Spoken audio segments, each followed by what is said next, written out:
Hey fly tires, welcome back. My name is Matt, thanks for stopping by the channel. Now the next pattern in my Great Smoky Mountain series is called a streaker nymph. If you're not familiar with what streaking is, it's when somebody runs naked through a public place. It was a craze, I suppose, in the 1970s. This fly was created and named in the 1970s, and it's kind of a naked looking fly, meant to imitate a caddis pupa or also stickbait. Now, if you're not from Western North Carolina, you may have no idea what stickbait is, but it's a really simple tie. I think you're gonna like it. Let's get started. So there it is in the vise, the streaker nymph. This is a size 14 barbless nymph hook. It is a 2X long.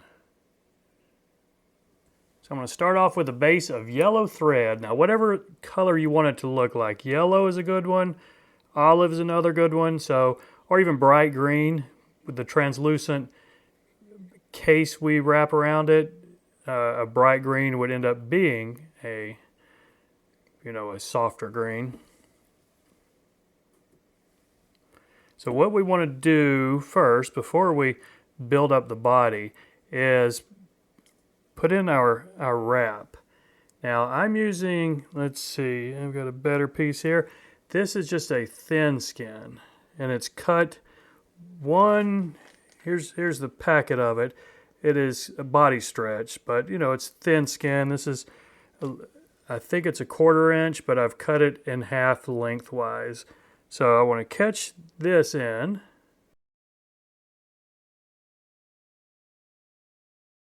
And then I'll take my thread back. That's about where we're going to start wrapping it. Now I'll take my thread back to the front, and I'm going to use some floss to build up a colored underbody here. So I'm using yellow. If you were doing a green or an olive, you'd probably want to be using that same color thread.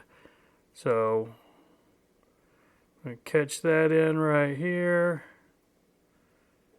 and leave my thread up front. Now I'm going to wrap this floss all the way to the back, then all the way back to the front, and then maybe halfway back down and up again to get a little bit of a taper.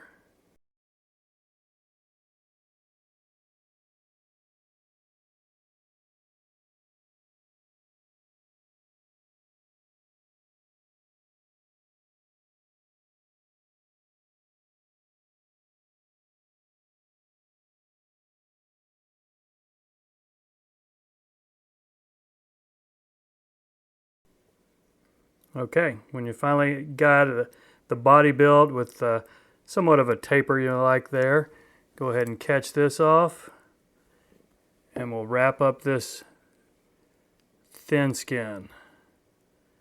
Just take your time here in the back, a couple of wraps,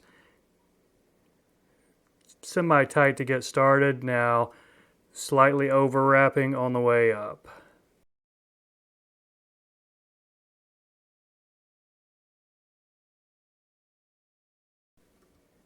Catch it off up front with a couple of tight wraps here.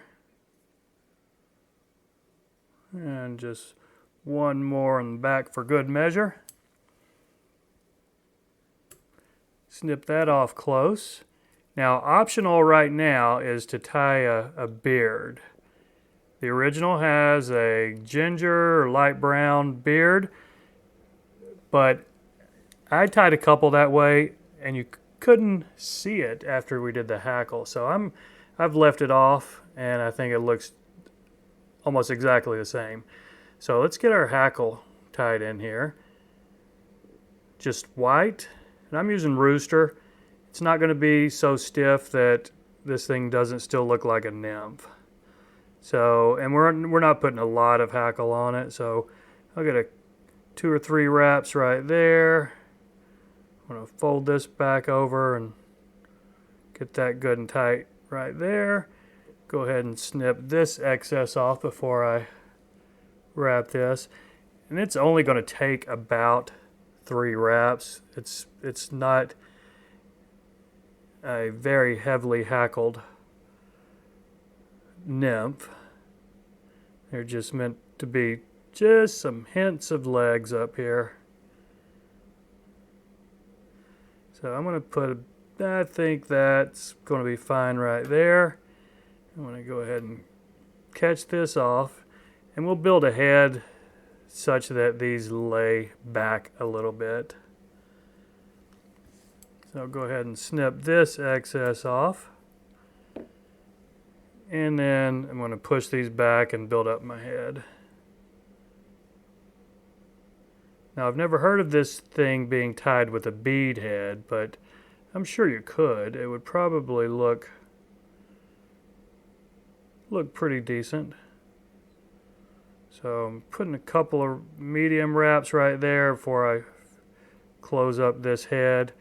Just see if I get those legs laying back like I want there. So I think we can whip finish this one. Put some UV resin or head cement on the head. And the streaker nymph. We can call this thing done. A little bit of cleanup right there and we're good enough. So there you go, folks. Super easy tie. So I hope you enjoyed it. Thanks for watching, and we'll see you next time.